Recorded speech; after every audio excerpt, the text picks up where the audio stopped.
traicionado me sentía. Entonces, yo ya me quedaban tantos gramos de oxígeno para morirme en el mundo del hip hop. Solito contra el mundo, y de pronto te veo a ti. Y lo que tú dices, que yo me quedé viendo y decía, no puede ser, marica. Decía, no, marica, esta vaina es mi vida. La música urbana es lo mío, el hip hop. Por eso soy Farra Rap Record. No, y tú te acuerdas que nosotros, ustedes ninguno salió con droga ni nada, a pesar de que era una vaina, un movimiento fuerte, porque tú sabes. Y nosotros decíamos, registramos a todo el mundo cualquier mínimo cuchillo, cualquier marihuana, cualquier vicio. Hola, ¿qué tal amigos de Cartagena, Colombia y el mundo? Bienvenidos a un nuevo capítulo de esta página, tu página, la de Lenin Martínez Barrios. En esta ocasión estoy acá con un amigo de verdad, de los amigos míos de corazón, un mentor, un hombre que desde que arrancó su vida, la arrancó luchando y es un ejemplo hoy de superación. Echó para adelante una familia, tiene un hijo que es cantante, un hijo famoso que ha recorrido toda Colombia y el mundo. Mi amigo se llama Rafael Flores Moreno, todo el mundo le dice el popular Farra. Farra, buenas tardes, ¿cómo estás? Buenas tardes, Lennon, gracias por tu introducción. Y es real, para mí tú estás en la historia de mi película, porque yo digo que todo el mundo es un actor de una película y es el protagonista de ella. Entonces tú haces parte de mi película, tú eres un gran amigo y también te digo que eres uno de los mentores de Kevin. Sí. Sí.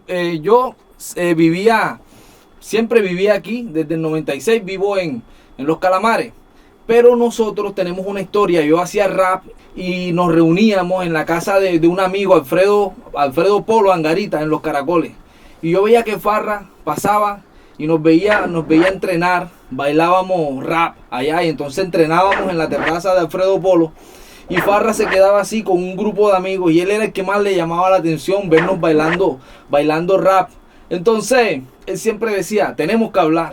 Yo decía el man me parecía muy amigable. Yo decía, es un hombre mucho mayor que nosotros, pero siempre como que le quedaba ese cuento de que quedaba conectado con nosotros el ensayo de baile rap. Después, pasaron los días. Y casualidad me encontré que Farra trabajaba en la empresa donde trabajaba mi papá, ahí en Ajover. Entonces un día Farra llega por casualidades de la vida a hacer la reja que mi papá le contrata. Farra Herrero llegó a hacer la reja de la casa y yo me encuentro y yo digo, ¿esta Farra y qué? ¿Cómo estás? No, bien, mi hermano, yo trabajo aquí con tu papá y tal, yo vivo aquí en La Campiña. En estos días pasas por la casa para que veas, los hijos míos también cantan. Ahí empezó la historia. Ahí empieza la historia de Farra y yo. Yo vengo pasando un día y me encuentro aquí en La Campiña. Voy bajando por la calle y me encuentro los pelados cantando rap. Unos niños. Kevin tenía en ese momento, tenía como 8 años. Así es. Cindy tenía como 11.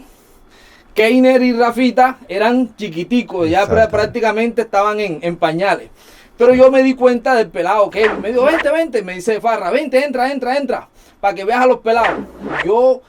A mí me llamó mucho la atención el peladito Kevin, que sin ningún conocimiento, sin ninguna preparación de ninguna clase, estaba cantando cancioncitas hechas por ellos mismos. Y yo decía, da Farra, allá hay talento. En ese momento ya yo tenía un movimiento que se llamaba Los Buenos Muchachos. Estaba apenas empezando el proyecto con Javier Castillo, Carlos Quila, Roger. Teníamos un movimiento de como de 45 pelados que hacíamos rumbas sanas en las diferentes discotecas. Y el Farra trabajaba en su empresa allá en Ajover. Un día yo venía bajando y le dije a Mari, a la esposa de Farra, le dije, Mari, yo quiero llevarme al hijo tuyo a una de las presentaciones que tenemos allá en Morisqueta. No recuerdo, una de las discotecas, en Caramba, una discoteca, una rumba sana que teníamos de día. Y ahí empezó la historia. Me llevé al Kevin, también fue Cindy, y lo montamos por primera vez en tarima. Y a partir de ahí empezó la historia de Kevin Flores como la artista superestrella que es hoy. Farra, cuéntanos un poquito más de eso. Bueno, sí, y cuando yo voy a tu casa, mira que... Pero háblame primero de tu historia, de cómo te conectaste con la música, exacto, tus inicios en el rap de los 80. Cuéntale a la gente, que la gente no sabe, mira, yo sé que le interesa mucho hablar de esto. Yo soy bendito, por ser la generación que somos de los 60. Y yo vi la generación de los Soye, de esos manes que bailaban las canciones de Michael Jackson, antes de Michael Jackson ya en los 90. Los Soye, Los Soye, sí, estaba Retiguar con todas esas eso canciones. fue antes de los cibernéticos. Antes, mucho antes. Entonces Soye. yo quería ser como esos tipos que vestían vacilados, que andaban con las novias, porque ellos hacían fiestas en mera calle, ellos no entraban. Ellos sacaban los sonidos y tenían una letra súper brillante que cuando reflectaba se cambiaba de colores. Sí. Y eso me maravilló, ¿entiendes? Entonces nosotros teníamos como una especie de un ídolo, un mentor, Álvaro Vergara, hermano mayor de mis mejores amigos, de Danilo, de Fernando. Y él siempre era como radioaficionado, ponía su antena y cogía pura música americana. Y él nos enseñó a escuchar la música americana. Entonces una vez me dijo, mira lo que se nos viene en el mundo. En Nueva York están Lo que se viene. Lo que se viene. Para Colombia. Para el mundo, dijo. Se llama el hip hop. Yo estaba pelado. Yo decía, porque el Álvaro, como bailaba como John Travolta, tú no pensabas que era, tú sabes. Gay. Sí, gay. Y entonces de repente el Álvaro no, sino que era la moda. Sí. Y de repente cuando ya se sale lo de John Travolta y entra la música soy, él se vuelve como uno de los soyes más profesionales, más activos. Y él siempre tenía un conocimiento muy grande. Nosotros teníamos una persona... Soye es lo que le llama a la gente hoy el breakdance. No, soy es la música disco. Sí, disco. La música disco, claro, ya. haciendo aclaraciones. Exacto. Entonces, le decían soya por soyado, porque como metían con las manguitas cortas. Ellos en ese momento era una moda como casi gay, pero nosotros no sabíamos. Nosotros nos vestíamos pensando que era la moda. Entonces, el Álvaro me dice, mira lo que se nos viene, el hip hop. Álvaro termina trabajando en una de las emisoras aquí de Cartagena, de las principales en ese tiempo. Y ya no, la información mía era muy clara. Entonces mi papá vivía en los Estados Unidos y comenzó a traernos cassettes de Betamar, donde se enseñaba breakdance. Y cuando yo dije, esto es lo que el Álvaro dice, y yo me meto. Y comenzó, yo me enfermé tanto con eso, me apegué tanto, que a Cartagena llegaron dos tipos. A bailar breakdance. Llegaron dos tipos que lo mandó un niño Dios de allá para acá. Era el Paul y el Zenén. Uno que vivía bajo el puente de Basulto y el otro... resultó siendo primo mío. Ah, bueno, Paul Martínez. Paul Martínez. Exacto. Bueno, el Paul es cuñado hoy en día de uno de los Tres Coronas. Sí. ¿Entiendes? Y cuando yo voy a Nueva York, él me dice... Nosotros lo hablamos aquí de cibernético. Lo que pasa es que Paul, él trajo un pase que él mismo le inventó, que es cibernético. Pero como el baile, nosotros no teníamos ni hoy en el internet, no teníamos televisión, dos canales, papi. Entonces ellos eran el internet, ellos dos. Entonces todos los pases que todos los pases que ellos hacían, nosotros estábamos pendientes de lo que hizo. Y lo robábamos y buscábamos la forma de hacerlo. Entonces, el Paul hizo un pase que se llamaba cibernético, como un robot. Y al baile no le llamamos breakdance, sino cibernético. La palabra se volvió un epónimo. Sí, o sea, sí, se volvió un epónimo. se volvió un nombre aquí local. Exacto, local. ¿Entiendes? Ya cibernético era baile de eso. Por eso es que en ninguna parte nosotros que baila cibernético, no. Sí. Hablaban de breakdance, nosotros que estos manes dicen otra forma. Sí. Pero la forma que nosotros decíamos no era. Sí. ¿Entiendes? Entonces, él absorbió y quedó con el nombre Paul. Del cibernético. Sí. Entonces Zenén era la contra y la gente del Paul era que entonces salió un pelado que tenía un talento, lo que estábamos hablando, y que hay personas que no saben lo que tienen sino hasta cuando lo ven. Es que señorito, yo nací para esto. Entonces hay un man que le decían el oro de Chinquirá, entre Olaya y Chinquirá. Oro se fotocopiaba los pases de todo el mundo. Entonces aquí los piques fue inverso. Yo me metí en mi viaje vestido bacano, más nunca me devolví, hermano mío. Yo me quedé en los años eso, vestir como los breakdance, ¿entiendes? Los cibernéticos. Yo me empapo tanto de la música de ellos que cuando nosotros comenzamos a picar, en Estados Unidos nace para acabar la violencia, ¿entiendes? Y aquí creó la violencia, sí. Aquí fue inverso, ¿me entiendes? Sí. Entonces habían grupos...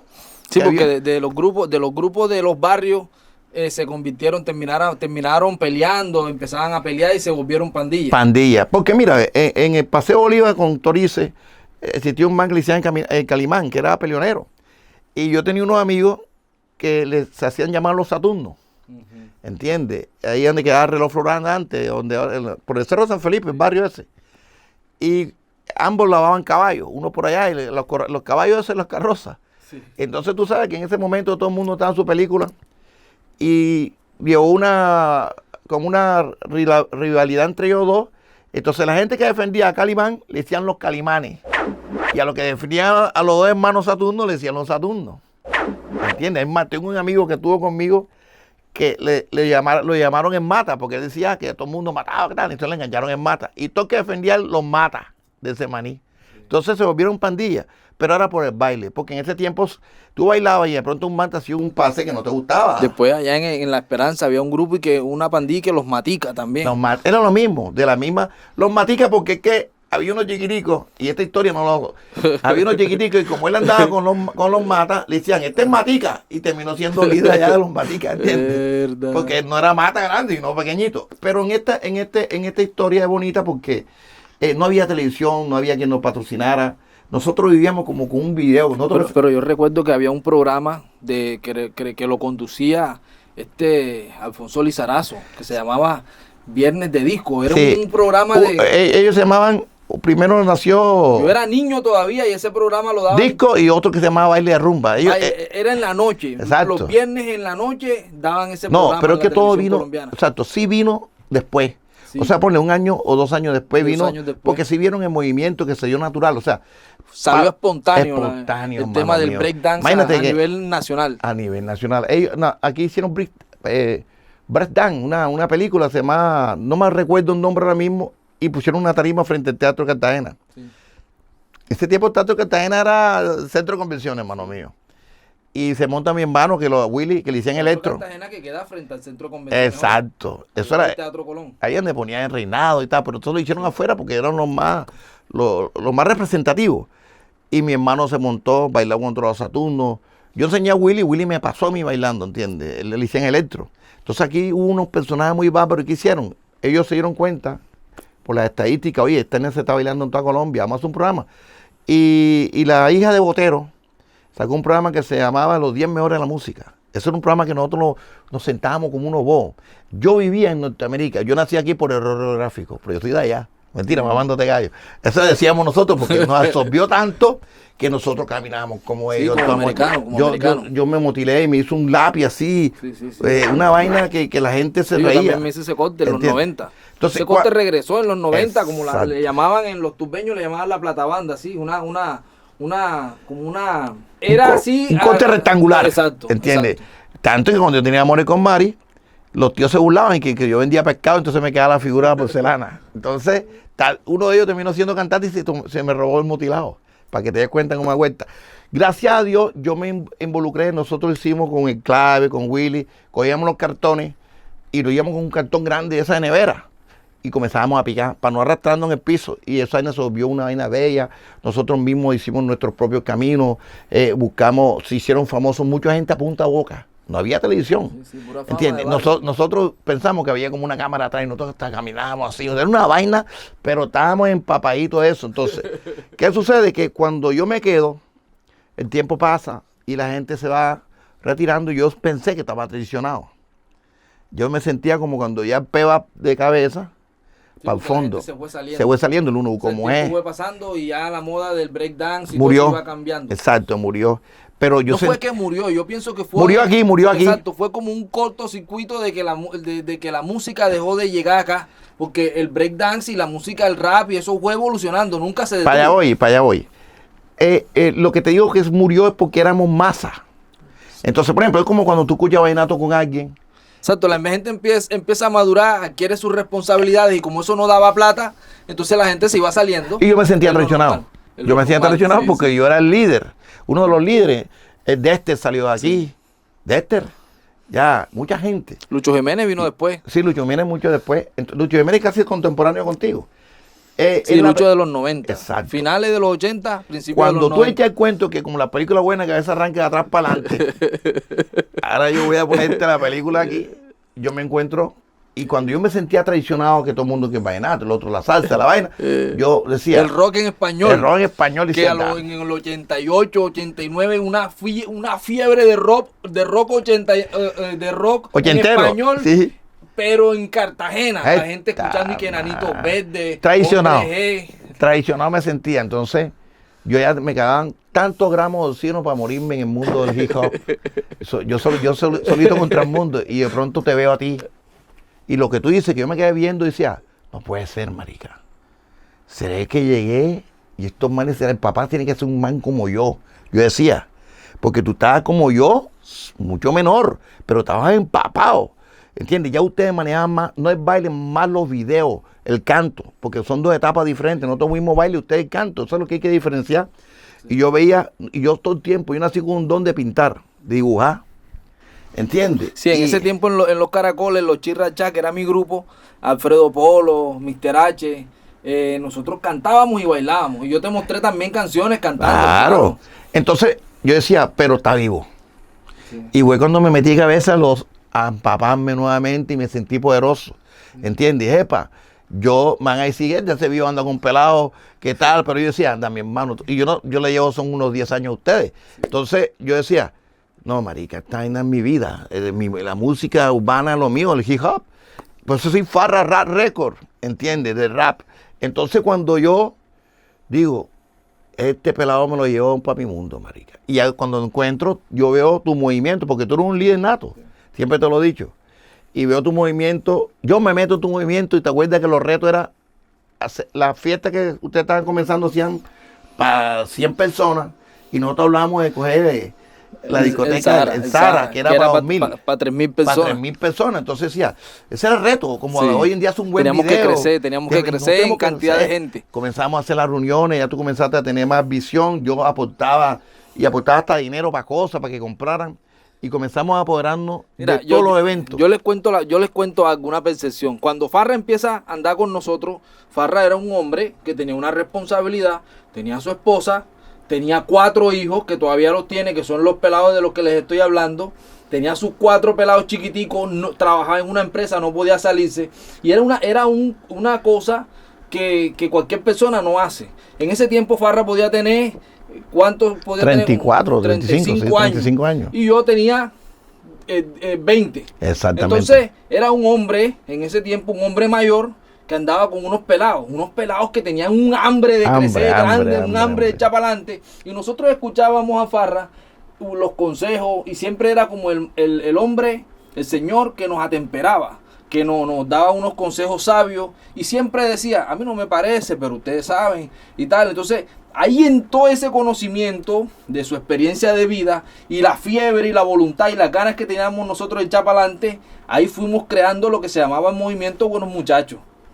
No, y tú te acuerdas que nosotros, ustedes ninguno salió con droga ni nada, a pesar de que era una vaina, un movimiento fuerte, porque tú sabes, y nosotros decíamos, registramos a todo el mundo cualquier mínimo cuchillo, cualquier marihuana, cualquier vicio.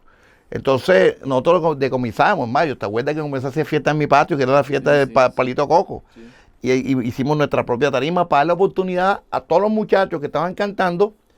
Y en ese momento que los muchachos, nosotros hicimos un movimiento diciendo, bueno, aquí lo que hay gente que tenemos que ayudar. Y fue cuando arrancó esas ganas por lo que tú me diste en la mano, que tú convertiste a Kevin en un personaje. Tú dices, bueno, Kevin cierra, Farra. Kevin tiene que cerrar porque él es el que la gente está pagando para verlo a él. Sí, porque era llamativo. Era más llamativo ver un niño de 10 años con esas canciones impresionantes que le empezamos a escribir nosotros. Exacto. Le empezamos a escribir unas canciones y un niño de 10 años con ese desempeño en tarima espelucaba a la gente. Nosotros imprimíamos unos CDs aquí manual y los repartíamos, los vendíamos creo que a 4.000, a 5.000 pesos. Y esos CDs la gente los escuchaba en su casa la próxima fiesta, llegaban, se sabían las canciones, se convirtió en un movimiento impresionante y Kevin, así siendo un niño, iba igual que Javier, que yo, que todos los cantantes en ese tiempo, los Dragones, todos los cantantes que hoy después se convirtieron en Dragón y Caballero,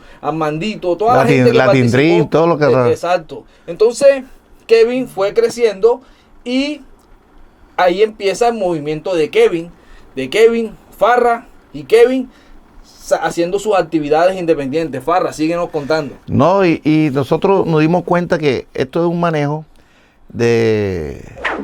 didáctico, de enseñar. Por ejemplo, la ventaja que han tenido casi todos los grandes, el 99% es porque los papás los han apoyado. La mayoría. ¿Entiendes? Y tú te das cuenta que ustedes casi todos los papás estaban en contra, que pensaban que era de droga y vaina. Entonces, si tú ves a Messi, a Jordan, a Michael Jackson, vamos a meterte un Tyson que no tenían papá y mamá, pero consiguió un mentor que lo llevó, ¿me entiendes? Entonces, es más maravilloso cuando no lo tiene, porque se ve extraño. Pero la clave es ayudar, porque de aquí me di cuenta y comenzamos los movimientos, después sacamos Sompla, que hicimos programas primero que a los foques, que es el hombre que está pegado allá en... Y están colgados en YouTube como evidencia. Están colgados. O sea, ahí están Entonces, colgados en YouTube. Lenin, Somplas TV se llama el programa. Lenin se inventó un programa y nosotros inventamos un movimiento que se llama Somplas, debido a que me gusta el reggae y yo me copié de un festival que se hace en Jamaica, se llama Somplas, y nosotros pusimos el nombre Somplas. Y lo pusimos aquí en Colombia, en Cartagena, como Somplas TV. Y así ese movimiento teníamos una visión futurista. Sacar a los pelados de la droga, sacarlo de las pandillas, porque yo soy un expandillero y yo sé qué es eso. Y sé que es pelea en la calle, sé todo. Entonces, como yo viví eso, yo sé que no es bueno. Porque el que dice que es bueno es... Y por eso yo le decía a ustedes, el día que yo encuentre un man con una teta chupándosela, yo le digo, la culpa a la mamá. Porque Lo volvió adicto a la lo volvió adicto, pero la mamá no le dio marihuana. ¿Entiendes? Entonces uno coge los vicios porque el otro te lleva y porque te dijo. Y nosotros hacíamos esas campañas, ¿te acuerdas? Sí. Y nosotros decíamos sobrio primero, sobrio. Sí. Vamos que mejor así. Y eso dio muchos resultados. Sí, es que era un tema. Nosotros íbamos con una excusa musical. Nosotros queríamos que nuestros cantantes, que los pelados del movimiento se volvieran poderosos, se volvieran super cantantes, pero traían uno como unas ataduras, traían sus defectos, de sus deformaciones, sus dependencias malsanas, y en ese cúmulo, sin ser nosotros ser psiquiatra, sin ser psicólogo, nos tocaba fortalecer la autoestima de los pelados, nos tocaba hablarles de que no puedes estar llegando aquí trabajo pelado. Exacto, yo le decía, no, eso es marihuana, no va. Entonces ahí te pones como un bobo, no sales a vender las boletas, no echas para adelante tu vida, traes un poco problemas a tu casa, que tu mamá no te quiere, y eso no te lo estamos vendiendo nosotros. Entonces nos tocaba hacer ese trabajo social sin querer, porque realmente nosotros no andábamos buscando hacer trabajo social, sino que esas circunstancias, esos problemas se nos presentaban y teníamos que lidiarlo. Sí, pero y comenzamos a hacer programas y te acuerdas que nosotros hoy en día muchos de los cantantes que están al ruedo, John F., Dandy, muchos salieron de Sompla, ¿entiendes? Y se le dio como un camino, y gracias a Dios hoy en día son reconocidos, tanto que nosotros saltamos del hip hop a la champeta. Lennon, ahora me toca hablar a mí y aclarar algo. Lennon fue el que inventó la champeta urbana. Cuando Lennon comenzó a saltar para la champeta, él salió con Triquín.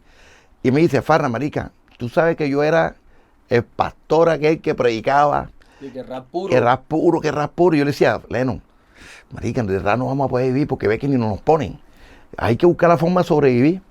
Entonces Lennon saltó porque él era el líder y los mismos seguidores comenzaron a atacarlo. ¡Ey, qué traidor! Ahora está haciendo champeta y tal. Te torciste. ¿Qué tal? Y yo le decía, champetón, me decían champetón. Le decían champetón, decían, no comas de nada, mi hermano. Porque ellos no van a pagar. Hermano, nosotros hacíamos fiesta y los tipos ni querían pagar. Pagaban los que no eran raperos. ¿Entiendes? Sí, entonces, nosotros llenamos la fiesta de los que no eran raperos. Porque el rapero decía, no, ¿qué? Yo voy a pagar, yo soy también cantante y tal. O sea, se montaban en la película que ellos lo que menos apoyaban, ¿entiendes? Entonces, cuando nos dimos cuenta de muchas cosas, nosotros cambiamos el chip y teníamos que ser, porque el rapero en ese tiempo, que suena en emisoras no es comercial. Y nosotros decíamos... Sí, que suena comercial, no es rapero puro. No es rapero puro. Y dije, papi, te va a morir hambre. Entonces, comenzamos a hacer los movimientos con el danzal. Y viene el Lennon con el danzal, la champeta y el hip hop los combinó. Él arranca con el bate, ya, pero los compañeros lo siguen. Y yo dije, aquí está mi oportunidad. Kevin, vamos a terminar el camino de Lennon. Vamos a ponerle champeta urbana. ¿Por qué champeta urbana? Porque decían ellos, hey, lo que está haciendo Kevin no es champeta. Los viejas guardias aquí, eso es urbano. Exacto. Eso es urbano. O sea, los champetudos clásicos decían que eso no era champeta. Que no era champeta. Y los raperos decían tampoco, que no era rap. Entonces, que no era nada de bueno, yo como hicieron los raperos, cuando los raperos en Puerto Rico